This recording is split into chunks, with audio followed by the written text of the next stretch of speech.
Hello friends, क्या कर रहे हैं आप। फरवरी चला गया है, मार्च भी जाने वाला है। अगर आपने अभी तक कोई कटिंग नहीं लगाई है तो लगा लीजिए। देखिए, मैंने भी इस टाइम अपनी सभी कटिंग्स को लगा लिया है। इस तरह से मैंने बहुत सारी कटिंग लगाई है। आप देख सकते हैं, ये है कितनी सारी कटिंग मैंने ग्रो की हैं। और आपके साथ अभी शेयर करती हूँ कि मैंने कौन कौन सी कटिंग्स को लगाया है। मार्च जाने से पहले अगर आपने कटिंग नहीं लगाया है तो लगा लीजिए। मार्च ख़त्म हो जाएगा तो फिर बहुत ज़्यादा तेज़ गर्मी हो जाएगी।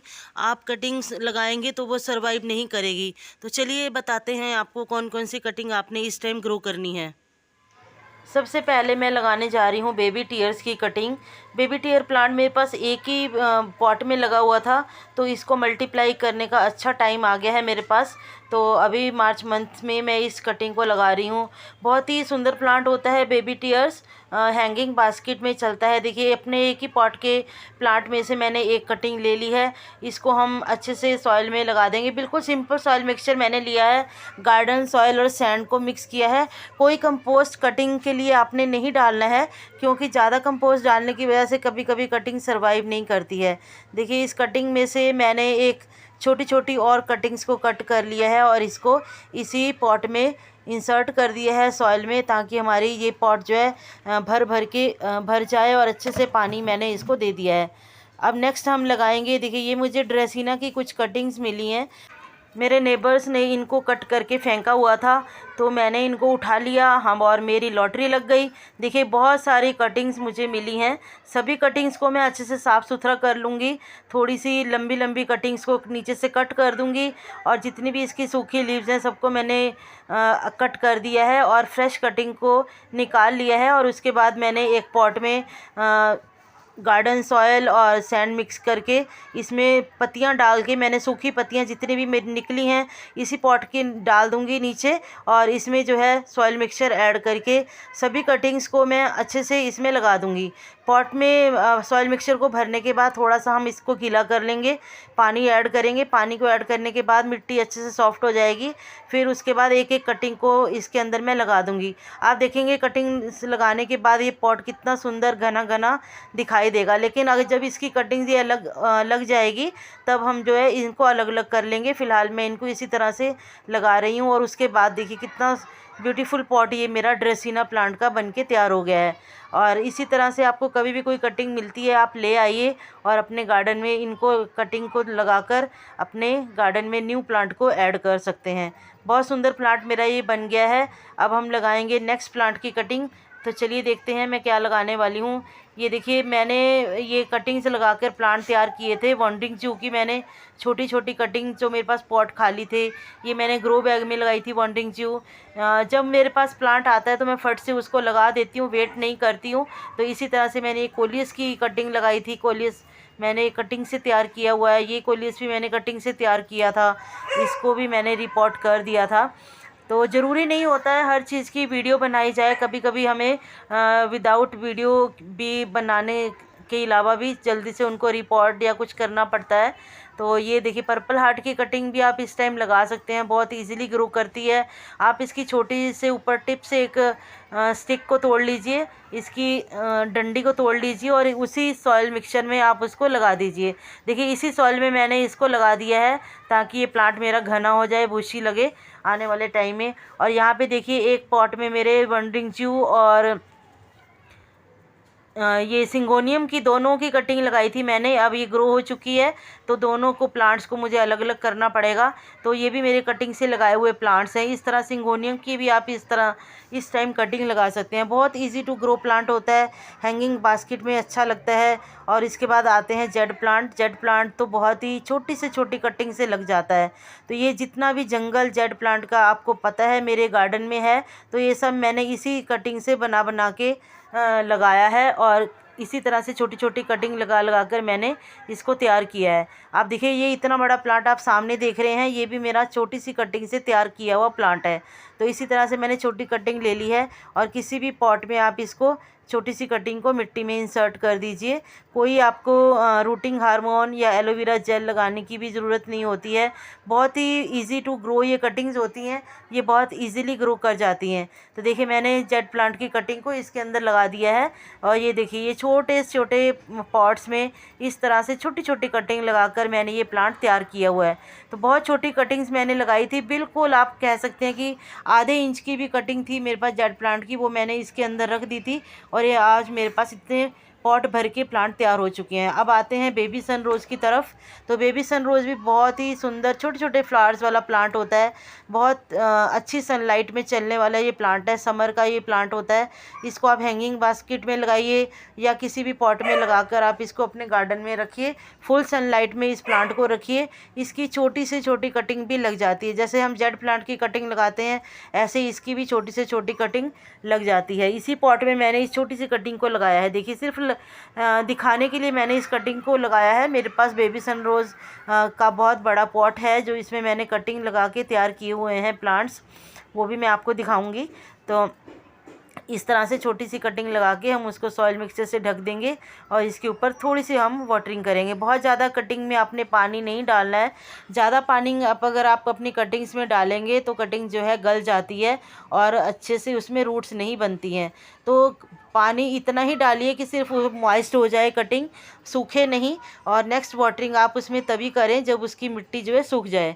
पानी आपने पानी का बहुत ध्यान रखना है। तो इसी तरह से ये मेरी कटिंग्स लग गई है। दूसरी कटिंग भी मैं इसमें लगा रही हूँ बेबी सन रोज़ की। तो चलिए अब ये हमारी बेबी सन रोज़ की कटिंग लग गई है। अब हम लगाएंगे दूसरे प्लांट की कटिंग। तो ये लगाया है मैंने अजवाइन प्लांट। ये अजवाइन प्लांट मेरे पास बहुत ज़्यादा बुशी हुआ है, इसकी मुझे कटिंग प्रूनिंग भी करना था। तो मैंने इसकी एक ब्रांच को लिया और एक छोटे से पॉट में मैंने इसको लगा दिया। ये मेरे पास घड़ा है, घड़े में मैंने मिट्टी डाल के रखा हुआ था। इसमें मेरे दूसरा प्लांट लगा हुआ था, इसी में होल करके मैंने अजवाइन प्लांट की कटिंग को लगा दिया है। इस तरह से हम छोटा सा गड्ढा बना के अजवाइन प्लांट की कटिंग लगा देते हैं तो प्लांट हमारा बहुत इजीली ग्रो कर जाता है। तो जो मैंने प्लांट से कटिंग लिया है वो भी मैंने छोटी सी कटिंग से ही प्लांट बनाया था, जो कि बहुत ज़्यादा बुशी और रूट बाउंड इस टाइम हो चुका है। उसकी भी रिपोर्टिंग मैं करूँगी आने वाले टाइम में। चलिए ये हमारा प्लांट लग गया है। अब मैंने पानी में ग्रो की थी कुछ स्वीट पोटैटो वाइन और लॉरोपेट्रम प्लांट की कटिंग। ये देखिए कितने सुंदर रूट्स इसमें बनी हुई हैं। बहुत देखिए बहुत सुंदर रूट्स स्वीट पोटैटो वाइन में बन चुकी हैं। इनकी हम करेंगे रिपोर्टिंग। अभी मैं फ़िलहाल इसको छोटे से ग्रो बैग में ही रिपोर्ट कर रही हूँ। सॉइल मिक्सचर और सैंड को मिक्स करके ही मैंने इसको लगाया है। इसमें मैंने देखिए ये लगा दिया स्वीट पोटैटो वाइन और इसी के अंदर मैं जो है लॉरोपेट्रम रेड कलर के लीव्स वाला प्लांट होता है, उसकी कटिंग भी मैं इसी में लगा दूंगी। जब इसकी रूट्स अच्छे से डेवलप हो जाएंगी लॉरोपेट्रम की, तब हम जो है इसको न्यू प्लांटर में शिफ्ट कर लेंगे। तो इसी तरह से मैं इसी में लगा रही हूँ। बहुत इजी टू ग्रो प्लांट होते हैं दोनों। आपने देखा स्वीट पोटैटो वाइन की कितनी अच्छी रूट्स पानी में भी बन जाती हैं और लॉरोपेट्रम भी इसी तरह से सिंपल सी कटिंग से लगाने से लग जाता है। अब हम इस टाइम जो है सकुलेंट को भी लगा सकते हैं। सकुलेंट के अगर आपको कहीं से मिलते हैं तो आप उसकी भी कटिंग्स को लगा सकते हैं इस टाइम मार्च या फरवरी में। तो मैं ये सकुलेंट लेके आई थी अपनी सिस्टर के घर से, ये भी मैंने यहाँ पे रिपोर्ट कर दी है, इनकी कटिंग लगा दी है। ये सीडम है, सीडम ग्रास हैंगिंग बास्केट में बहुत ब्यूटीफुल लगता है। तो ये छोटी छोटी कटिंग से भी लग जाता है। बस पानी का ध्यान रखना होता है इसमें। आपने इस एक बार पानी देने के बाद इसको बिल्कुल भूल जाना है और छाया वाली जगह में रखना है, धूप में नहीं रखना है समर में इसको। और पानी आपने बाद में देना है जब मिट्टी सूख जाए। तो ये देखिए ये मेरे हैंगिंग बास्केट जो लगे हुए हैं मेरी बालकनी में, जिसमें मैंने पेटूनियाज लगा रखे हैं। तो एक साइड ये पोर्शन खाली था तो इसमें मैंने गुड़ाई कर ली है और मैं इसमें लगाने वाली हूँ बॉलीवियन जू। देखिए बॉलीवियन जू मेरा कितना बुशी प्लांटर बना हुआ है।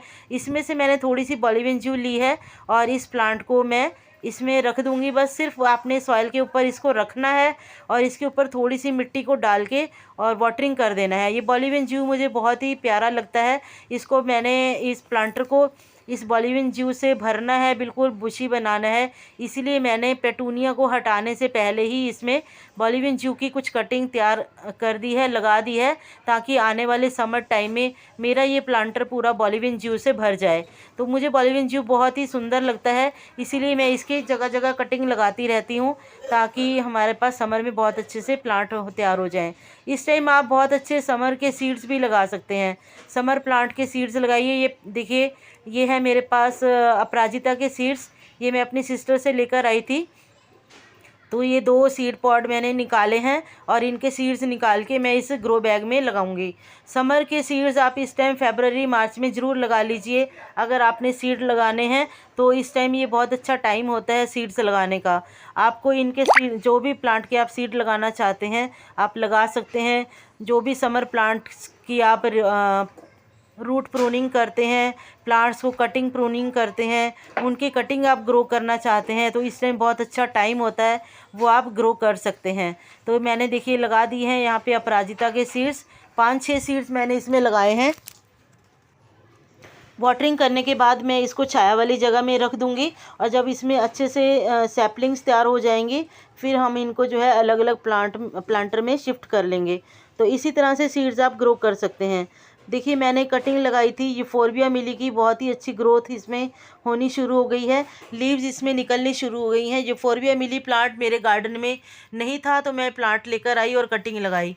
तो इसके बाद देखिए, अगर इस टाइम बहुत अच्छा टाइम होता है, अगर आपने प्लांट्स की रिपोर्टिंग करनी है, रूट प्रूनिंग करना है, रूट बाउंड आपके प्लांट हो गए हैं, तो रूट प्रूनिंग करके आप प्लांट्स को रिपोर्टिंग भी कर सकते हैं।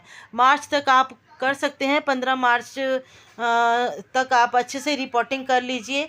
और फिर भी अगर किसी की रह जाती है तो मार्च एंड तक भी आप रिपोर्टिंग आराम से कर सकते हैं।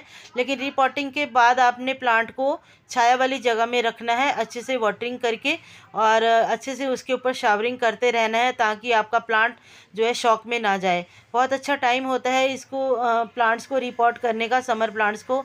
अब आ गए हैं हमने कटिंग प्रूनिंग किया था अपना पारिजात प्लांट। देखिए मैंने यहाँ जगह जगह से प्रूनिंग किया हुआ है, हर ब्रांच को मैंने कट किया हुआ है, ताकि आने वाले टाइम में हमारा प्लांट बुशी बन जाए और न्यू ग्रोथ कर पाए। तो जितने भी मैंने कटिंग्स किया था सभी कटिंग्स को मैंने इस छोटे से प्लांटर में कटिंग लगा लिया है। समर प्लांट जितने भी आपके बिग प्लांट्स होते हैं, पेरिनियल प्लांट्स होते हैं, सबकी आप कटिंग प्रूनिंग करते हैं, तो उनको भी आप अलग से कटिंग ग्रो कर सकते हैं। बहुत ही बेस्ट टाइम है कटिंग्स को ग्रो करने का। जितने भी समर प्लांट्स हैं, फ्लावरिंग प्लांट्स हैं, उनकी आप कटिंग प्रूनिंग कीजिए और उनकी कटिंग को आप अलग से ग्रो कीजिए और नए प्लांट अपने गार्डन में ऐड कीजिए। आप गिफ्ट भी कर सकते हैं प्लांट बनाकर, अपने गार्डन में न्यू प्लांट भी बना सकते हैं, और किसी को सेल करना चाहें तो सेल भी कर सकते हैं। जैसा भी आपको सही लगे वैसा आप कर सकते हैं। तो देखिए बोगनविला प्लांट को भी मैंने कटिंग से तैयार किया था, ये मेरे पिछले सीज़न के तैयार किए हुए प्लांट है। मोगरा प्लांट को भी आप कटिंग से लगा सकते हैं। सभी समर प्लांट्स की आप कटिंग प्रूनिंग करने के बाद उसकी निकली हुई कटिंग को आप ग्रो कर सकते हैं। बहुत ही बेस्ट टाइम होता है फरवरी और मार्च। इस टाइम का आपने फ़ायदा उठाना है और अपने गार्डन में न्यू प्लांट्स को बनाना है और गार्डन को बहुत ही सुंदर बनाना है। तो फ्रेंड्स, कैसी लगी मेरी वीडियो प्लीज़ कमेंट करके बताएं। Thank you friends.